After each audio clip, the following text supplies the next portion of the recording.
Challenging behaviors in kids.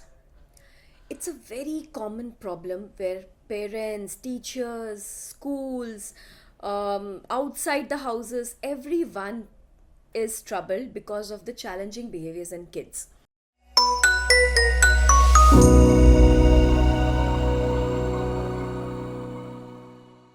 Now, what are challenging behaviors? Why a child shows a challenging behavior, and what we can do to resolve or solve these challenging behaviors. So, सबसे पहले challenging behaviors क्या होते हैं? Any behavior that is not socially acceptable is a challenging behavior. It can be hitting, it can be biting, it can be kicking, it can be snatching, it can be scratching, it can be crying loud, it can be shouting, it can be swearing, it can be anything that is not socially acceptable. अब socially acceptable behaviors क्या होते हैं? गुस्सा सबको आता है, आपको आता है, मुझे आता है, बच्चों को भी आता है. बट अगर मुझे गुस्सा आता है तो मैं जाके सामने वाले को थप्पड़ मार के नहीं आती हूँ. अगर मुझे कोई चीज़ बुरी लग रही है तो मैं सामने वाले को गाली देके नहीं आती हूँ, या I don't swear and come. That is the appropriate behavior. Maybe I'll show my anger by not talking to that person, or I'll show my anger by moving away and going to my place and ignoring that person. या फिर मैं कुछ और करने में अपना time डालूंगी और उससे बात नहीं करूंगी या उस पे गुस्सा नहीं दिखा पाऊंगी. This is the right way of dealing with anger. Everyone has anger and everyone deals in सम और दी अदर वे. या फिर मैं मेरे कोई क्लोज पर्सन के पास जाऊंगी और उस पर मेरा वो गुस्सा निकालूंगी, लेकिन मैं सामने वाले को मारूंगी, काटूंगी, गुस्सा करूंगी, बाइट करूंगी, स्नैच करूंगी, स्क्रैच करूंगी, ये सारी चीज़ें मैं नहीं करूंगी. So any behaviour that is not socially acceptable is a challenging behaviours. अब हर बच्चे में चैलेंजिंग बिहेवियर्स होते हैं. वो बच्चा न्यूरोटिपिकल हो या डेवलपमेंटली डिलेड हो, वो बोलना जानता हो या बोल नहीं सकता हो, हर बच्चा चैलेंजिंग बिहेवियर्स दिखाता है. बट चैलेंजिंग बिहेवियर्स उन बच्चों में ज़्यादा होते हैं जो बच्चे कोई ना कोई स्किल में कम होते हैं. मतलब अगर एक 4 साल का बच्चा है और वो अच्छे से बोल पाता है, he is completely verbal, he can make complete sentences. अगर मुझे गुस्सा आ रहा है तो मैं बोलूँगी मम्मी आप दूर चले जाओ, मुझे गुस्सा आ रहा है, क्योंकि I am verbal and I am angry. या फिर मैं गुस्से में बोलूंगी आप चले जाओ, इधर मत आओ. Suppose now imagine I cannot speak and I am angry or I am really not liking whatever is happening. मैं कैसे एक्सप्रेस करूंगा? मैं इसी तरह से एक्सप्रेस करूंगा, या तो मैं रोऊंगा या तो मैं चिल्लाऊंगा. फिर भी आप लोग को समझ नहीं आ रहा है तो मैं मार के दिखाऊंगा. फिर भी समझ में नहीं आ रहा तो मैं खुद को मारूंगा, दीवार को पटकूंगा, वहाँ पे रोल हो जाऊंगा, या कोई ना कोई एक बिहेवियर दिखाऊंगा ताकि किसी ना किसी तरीके से मैं समझा पाऊँ कि ये चीज़ मुझे अच्छी नहीं लग रही है. So always remember challenging behaviours are there in every kid, but the help is required from a professional only for the kids where there is some or the other skill deficit. हर छोटे छोटे बच्चे के गुस्से के लिए हम doctor के पास नहीं जाते कि अरे मेरा बच्चा बहुत गुस्सा करता है, आप प्लीज इसको ठीक कर दो, क्योंकि छोटे छोटे गुस्से हम खुद हैंडल कर लेते हैं. पेरेंट्स हैंडल कर लेते हैं, ग्रैंड पेरेंट्स हैंडल कर लेते हैं, किसी ना किसी तरीके से वो लोग उसका गुस्सा कम कर लेते हैं.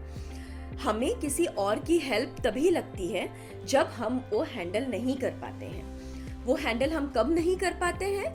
उन्हीं बच्चों में हम यूजुअली हैंडल नहीं कर पाते हैं जहां कोई ना कोई स्किल डेफिसिट है. अब skill deficit can be in anything. Skill deficit can be in language, मतलब मैं एक्सप्रेस नहीं कर पा रहा हूँ. Skill deficit can be in intelligence, मतलब मुझे पढ़ाई ठीक से समझ नहीं आती है, मैं ठीक से पढ़ नहीं पाता हूँ, मुझे जो स्कूल में सिखाया जा रहा है I am not able to pay attention there because I am not able to understand. How to show my discomfort, या मैं ये कैसे दिखाऊँ कि मुझे नहीं समझ आ रहा है, मैं गुस्से से दिखा रहा हूँ, मैं स्कूल में दूसरे बच्चे को परेशान कर रहा हूँ, मैं टीचर्स को गंदा गंदा कुछ बोल रहा हूँ. क्यों बोल रहा हूँ? क्योंकि मुझे स्कूल की चीज़ें समझ नहीं आ रही है. So the deficit is academic deficit या intellectual deficit.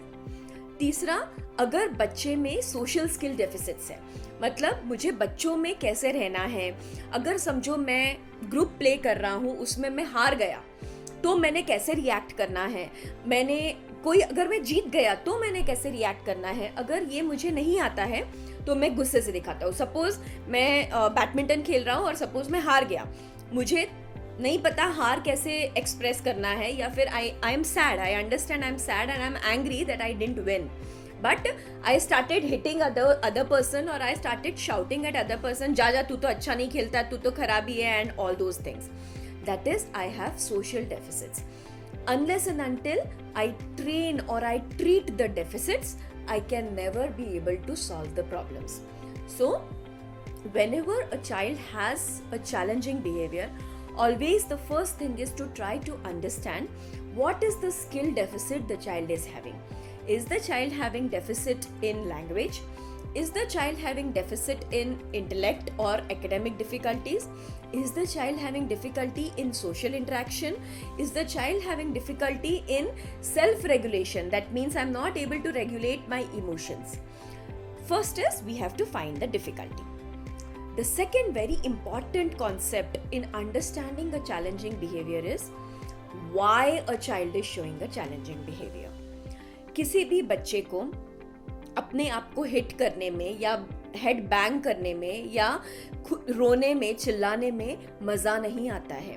It is not very reinforcing for a child. It is actually troubling. अगर मैं अपने आप का सिर किसी को मार रहा हूँ या दीवार पे ठोक रहा हूँ, मुझे दुखता है, I get hurt. So it's not a very happy feeling for the child. That means the child is not happy while showing a challenging behavior. So he shows a behavior for a particular reason. मतलब मैं जब behaviour दिखा रहा हूँ, definitely कोई ना कोई कारण है वो बिहेवियर दिखाने का.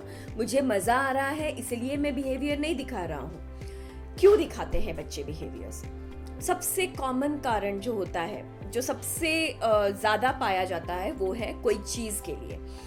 अगर मैंने कोई चीज़ के लिए मना किया, अगर मैंने मोबाइल देने से मना किया, अगर बच्चा कोई चीज़ खेल रहा है और मैंने वो चीज़ वापस ले ली, बच्चे को चॉकलेट नहीं दिया, अगर बच्चा बोल रहा है कि मुझे बाहर जाना है, मैंने बाहर नहीं लेके गई, these all things will result into an anger and will result into a behavior. That means not giving a thing what the child wants or what the child likes. It can be a toy, it can be play, it can be going out, it can be watching screen, it can be any activity what the child likes. So that is called as behavior because of tangibles. कोई चीज़ नहीं मिली इसीलिए मैं गुस्सा होता हूँ या मैं behaviors दिखाता हूँ. Second common reason is to escape from something or to avoid something. इसका मतलब है मुझे पढ़ाई नहीं करनी है, आपने मुझे पढ़ने के लिए कहा तो मैंने बिहेवियर दिखा दिया क्योंकि मुझे नहीं करनी है, मुझे उससे दूर जाना है. मुझे डेंटिस्ट के पास जाना नहीं पसंद है, मुझे डेंटिस्ट से एस्केप करना है तो मैंने बिहेवियर दिखा दिया. मुझे सोशल फंक्शंस में जाना नहीं अच्छा लगता, I am not very good with people, I don't like going to weddings और I don't like going to birthday parties. To get away from that social situation, I show a challenging behavior. A child will show a challenging behavior when the child wants to come out of a situation or come out of a demand. The demand can be as small as जा ये बच्चा ये glass वहाँ पे रख दे. So मुझे नहीं करना है तो मैं गुस्सा कर रहा हूँ, मुझे आपके साथ पढ़ाई नहीं करनी है तो मैं गुस्सा कर रहा हूँ. So basically to escape from a demand or to escape from a social situation or a social surrounding or an environment where I want to escape. For example, usually जो बच्चे स्पेक्ट्रम में होते हैं उनको ज़्यादा लाउड वॉइसेस में जाना नहीं पसंद. So अगर आप उसको रेस्टोरेंट लेके जा रहे हो या कोई ऐसी जगह पे लेके जा रहे हो जहाँ पे बहुत नॉइज़ होता है, बच्चे बिहेवियर्स दिखाते to come out of it. अगर बच्चे को ग्रुप में रहना नहीं पसंद, स्कूल में जाना नहीं पसंद क्योंकि वहाँ पे बहुत बच्चे होते हैं, you send the child to school, they start showing behaviour because there are lot of people in the class or there are a lot of kids in the class. So escaping from a situation is the second reason why the child shows a behavior. The third reason why a child shows a behavior is for attention. अब बहुत से बच्चे होते हैं जो बोलना नहीं जानते या अपनी बातें एक्सप्रेस करना नहीं जानते, तो ये भी बोलना नहीं चाहते कि मम्मा इधर आओ ताकि मैं मेरी बातें बता सकूं। अब मैं ये बोलना नहीं जानती तो मुझे अटेंशन चाहिए मेरी मम्मा का, तो मैं कैसे लूंगा? मैं कोई ना कोई एक बिहेवियर दिखाता हूँ जिससे मम्मा भाग के आती है, मम्मा मुझे देखती है, तब मैं अपनी बातें एक्सप्रेस कर पाता हूँ या कुछ तो उसको दिखा पाता हूँ ताकि मेरी नीड्स फुलफिल हो जाए। So the kids who are not verbal or the kids who are not able to express in a right way, they usually gain the attention of people by doing something wrong. Another example, suppose मुझे बोलना नहीं आता या मुझे ठीक से बोलना नहीं आता, मुझे ये बच्चा बहुत पसंद है, मुझे ये बच्चे के साथ खेलना है। अब मुझे ये बोलना नहीं आता कि सोनम प्लीज इधर आ जाओ, सोनम इधर आ जाओ, मुझे आपके साथ खेलना है। If I'm not able to say this, how I will respond? Either I will try to hit him or I will try to grab him. This is seen as a problem behavior by someone, but ideally मुझे उसका attention चाहिए है और attention लेने का और कोई तरीका मुझे नहीं आता है। So this is the way I gain attention. So 3 common reasons why a child shows behavior is: 1, for gaining something like a toy or an activity or whatever the child likes; 2, to gain attention; and 3, to escape from a situation or to avoid a situation. These are the usual 3 reasons why a child shows a behavior. Always remember, the reason needs to be found out to intervene the problem. Unless आपको reason पता है, आप problem को treat नहीं कर सकते। एक छोटा कारण और होता है जिसमें बच्चे behaviors दिखा सकते हैं, which is called as automatic. Now what is automatic? अगर समझो मुझे भूख लगी है, दैट मीन्स मैं एक्सप्रेस नहीं कर पा रहा हूँ कि मुझे इंटरनली क्या फीलिंग हो रही है, भूख की वजह से मेरा पेट दुख रहा है, शायद से मुझे अच्छा नहीं लग रहा है, लेकिन मैं वो एक्सप्रेस नहीं कर पा रहा हूँ, तो मैं बिहेवियर दिखाता हूँ। अगर मुझे अंदर से कुछ दुख रहा है जो मैं एक्सप्रेस नहीं कर पा रहा हूँ, आई शो अ बिहेवियर। अगर मुझे नींद आ रही है, मैं ये बता नहीं पा रहा हूँ कि मुझे नींद आ रही है, बस मुझे बहुत इरिटेट हो रहा है, so I show a behaviour. So the last reason is automatic, which is internal well being के लिए या इंटरनल कुछ प्रॉब्लम्स एक्सप्रेस करने के लिए I start showing the behaviour. अब ये 4 रीजंस हैं हमारे बिहेवियर्स आने के। हमें एक को इंटरवेंशंस डालने के लिए सबसे पहले रीजन जानना जरूरी होता है। बच्चा बिहेवियर टैंजिबल के लिए दिखा रहा है, मतलब कोई चीज पाने के लिए दिखा रहा है, कोई चीज से बाहर निकलने के लिए दिखा रहा है, या आपका अटेंशन के लिए दिखा रहा है। And then accordingly we intervene based on what is the reason for the behavior. एक है हमने ये पता लगाया कि क्यों बिहेवियर आ रहे हैं, दूसरा है हमने ये पता लगाया कि बच्चे में क्या स्किल डेफिसिट है। नाउ हम एक बिहेवियर पे जाते हैं। सपोज एक रीजन है कि बच्चे को कोई भी चीज जब चाहिए होती है तब बच्चा बिहेवियर दिखाता है। अब अगर आपको कोई चीज चाहिए होती है तो आप कैसे बताते हो? आप बोलते हो मुझे ये चीज दे दो।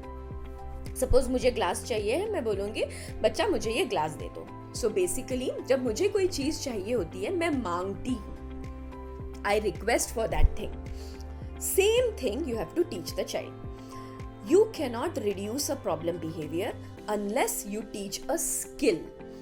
अगर बच्चे का मांगना बढ़ाना है तो मुझे उसको बोलना सिखाना पड़ेगा या मुझे उसको नॉन वर्बली कम्युनिकेट करना सिखाना पड़ेगा ताकि प्रॉब्लम बिहेवियर कम हो। मैं एक छोटा सा एग्जांपल देती हूँ इसके रिलेटेड। अगर बच्चे को पानी चाहिए है तो बच्चा आके आपको मार रहा है, या बच्चे को पानी चाहिए है वो आपको स्नैच कर रहा है, आपसे स्नैच कर रहा है या आपको स्क्रैच कर रहा है। सो मुझे पता है कि उसको पानी चाहिए है, बट वो बोल नहीं रहा है, वो पॉइंट भी नहीं कर रहा है, वो पानी का जेस्चर भी नहीं दिखा रहा है, वो सिर्फ बैड बिहेवियर दिखा रहा है। सो मुझे बैड बिहेवियर कम करना है और मुझे सही बिहेवियर उसको सिखाना है। तो मैं क्या करूंगी, जब वो मारने आ रहा है या फिर वो स्नैच करने आ रहा है, मैं उसका हाथ ब्लॉक करूंगी और उसको पानी का साइन करने लगाऊंगी या पानी की तरफ पॉइंट करने लगाऊंगी। So I block it, I make it into pointing and I give water. I don't give when he is hitting or snatching or scratching, but I convert it into pointing and give him water. When I do it multiple times, मतलब वो जब भी मारने आ रहा है मैं उसको रोक रही हूँ, उसको पॉइंट करके पानी दे रही हूँ, वो जब भी मारने आ रहा है मैं उसको रोक रही हूँ, उसको पॉइंट करके खाना दे रही हूँ, मारने आ रहा है, रोक रही हूँ, पॉइंट करके उसको टॉय दे रही हूँ। उसको समझ आता है मारने से मुझे नहीं मिलता है, पॉइंटिंग से मुझे मिलता है। So the child stops hitting and starts pointing. So basically you converted a problem behavior into a socially acceptable form. मैंने एक प्रॉब्लम बिहेवियर को कम किया और पॉइंटिंग में कन्वर्ट किया, जो राइट वे ऑफ आस्किंग है कि भाई मैंने पॉइंट किया और मुझे मिल गया। मैंने बोला पानी, और अगर कोई बच्चा वर्बल है, बोल सकता है, तो मारने पे मैंने उसको ब्लॉक किया और उसको बोला बोलो पानी। उसने बोला पानी, मैंने उसको पानी दे दिया। मारने के लिए आया, मैंने ब्लॉक किया, मैंने उसको बोला टॉय, उसने टॉय बोला, मैंने उसको टॉय दे दिया। सो बच्चे ने क्या सीखा? मारता हूं तो नहीं मिलता है, बोलता हूं तो मिलता है। सो अपने आप बच्चा मारना कम कर देता है और बोलना बढ़ा देता है। मारना कम कर देता है, पॉइंटिंग बढ़ा देता है।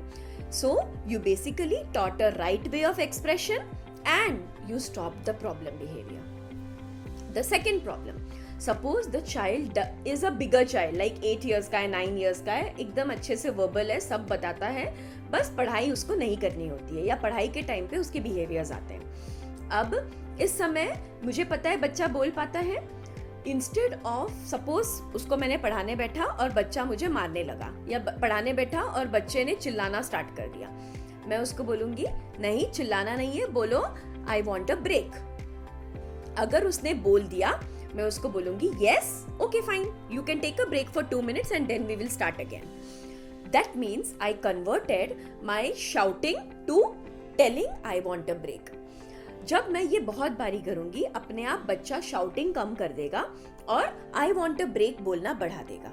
So at least the shouting reduced to I want a break.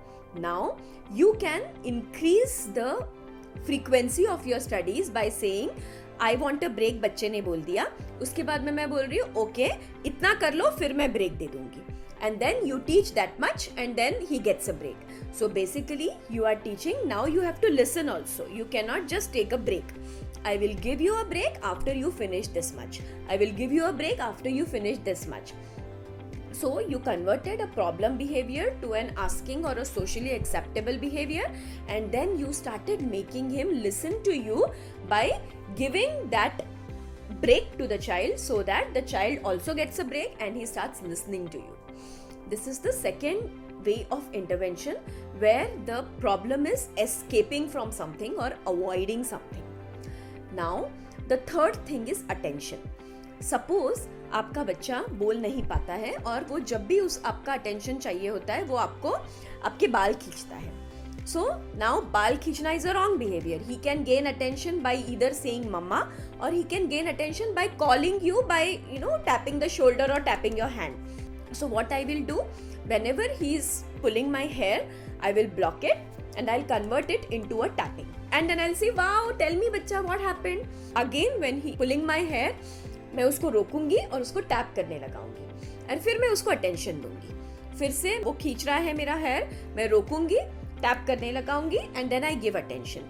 When I do it multiple times, the child understands pulling hair is not right, tapping is the right way of asking. So अपने आप pulling hair से वो tapping पे आ जाएगा. This is how you change the problem behavior to a socially acceptable behavior. Always remember, a problem behavior cannot be reduced unless you teach a skill. Skill जब तक नहीं सिखाओगे या फिर एक different way of expression नहीं सिखाओगे, problem behaviour कम नहीं होगा. हमेशा याद रखना है, प्रॉब्लम बिहेवियर कम करने के लिए स्किल डेफिसिट को ट्रीट करना पड़ेगा. स्किल डेफिसिट जैसे जैसे ठीक होता रहेगा, वैसे वैसे प्रॉब्लम बिहेवियर्स भी कम होते रहेंगे.